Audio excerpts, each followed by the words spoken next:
Okay, so today I would like to talk to you guys about the effects of harmful, violent games on young children's minds and how harmful and violent it makes them think on a daily basis.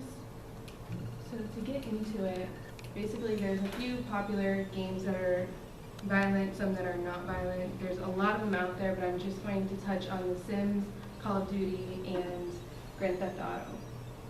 I grew up on Grand Theft Auto and Sims when I was a teenager around 2004 and 2005, and Sims was okay. I learned how to build houses, I learned how to cook and clean and all the household activities. However, it also had like sexual content, sexual things in it, such as like vibrating beds, which I didn't even know what the purpose of them was. So basically that had inappropriate information and inappropriate things to introduce to young children.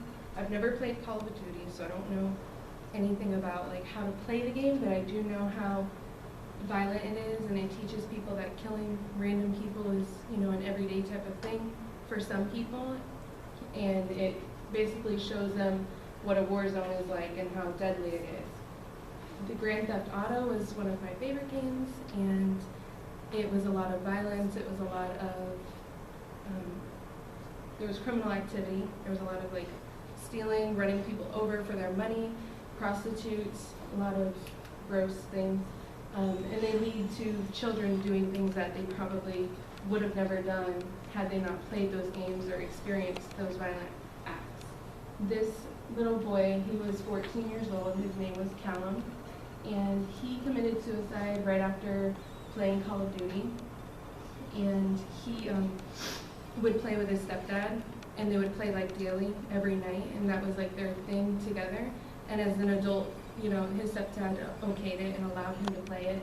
He got in a lot of trouble, and he started acting up at school, acting up at home, running away, and then he ended up hanging himself at his school, and he was in like middle school.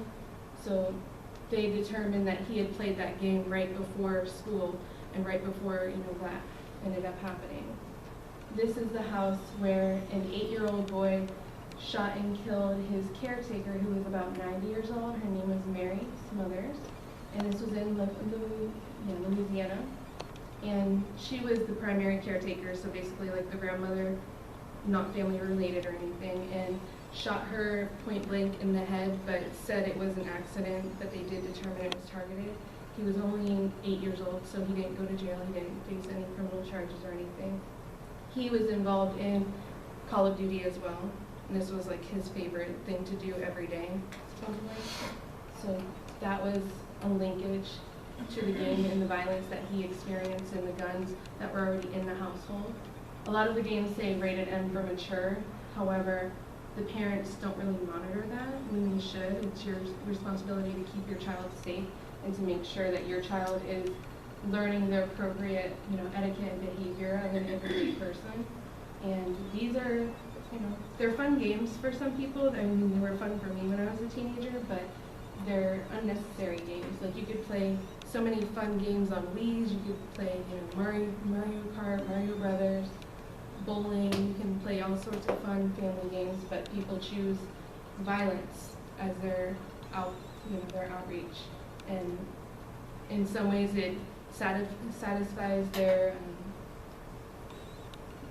violent thoughts or their stress. They can get out their stress in these games, but they're very hands-on.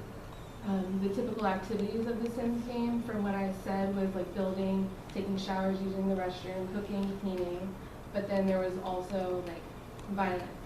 I never played it when it was violent like this, but there were different things associated with violence, and it would even like say what was going on, punching people, stomping on people, messing them up, things like that. And those aren't something that you want your children to grow up learning. It's unnecessary. And then we have Grand Theft Auto, which has come a long way. They now have, I guess, strip clubs in there. The prostitutes are still there. It's pretty gross, and this is the gory side where you can run people over, you can gang bang, you can shoot people point blank, and you can get money from them a lot of times, so it's beneficial in a way, and you're doing more of a hands-on kind of work, which is also teaching you bad things in a way. Then we have Call of Duty. I've heard so many stories about this. I have family that plays this. I've never played it. My best friend's son came home and said that he played it one day, and he's only 7, and said that he had a blast playing it, and has taught my son some things that I am not very proud of. So we're very closely monitoring what they're doing, like constantly, keeping them busy. Video games are fun, but they don't have to include violence. They can include more fun activities, educational activities, better things for you to learn.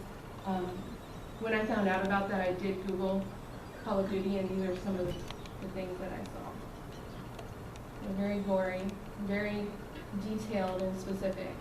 So basically, I just want to reiterate that it's your job to protect your child. Yeah, they shouldn't probably be making these kind of videos, but we can't stop production from producing things that make money, that draw attention to people. So it's our job.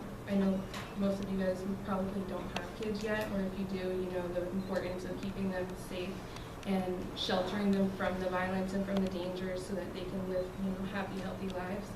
But it's just very important, and it's up to you to encourage them to make those, happy choices. That's what I call it with my son, happy and sad choices. So just protect them, because we can't change, what's being produced out there, like the movies and things like that. But these are more hands-on, where you do the dirty work yourself. You're not watching it being done in a movie, so it's a lot different.